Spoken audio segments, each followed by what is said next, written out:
प्रणाम सब गोटे के। हम छी प्रज्ञा झा, स्वागत करे छी यहाँ सबके मिथिला चैप्टर में। मधुश्रावणी के पावन के महीना चल रहा है। एहि पावन में बहुत तरह गीत होय छे, तेमे से एकटा एहि पावनी के गीत होय छे जेकरा पावन गीत कहल जाय छे। तो चलो सुनै छी पावन गीत। मन चल पावन बलम संग पूजितौं, मन चल पावन बलम संग पूजितौं, नहीं एला बालम हमारे, नहीं एला बालम हमारे, सासू में दर्दी दर्दों ने जाने, दर्दों ने जाने, नहीं देलन बारो पठाइए,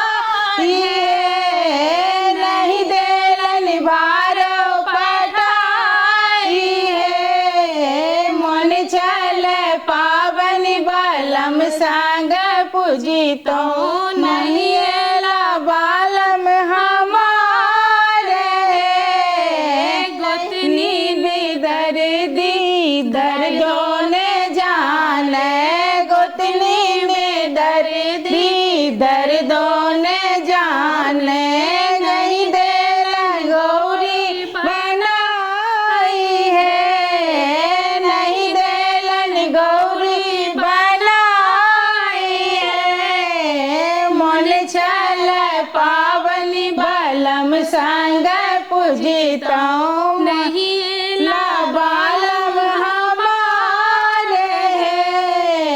नंदी बेदर्दी दर्दों ने जाने, नंदी बेदर्दी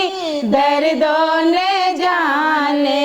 नहीं देलक जाई जुई पठाई है, नहीं देलक जाई जुई पठाई है, मन चल पावन बलम संग पूजितौं, मन चल पावन बलम संग पूजितौं, नहीं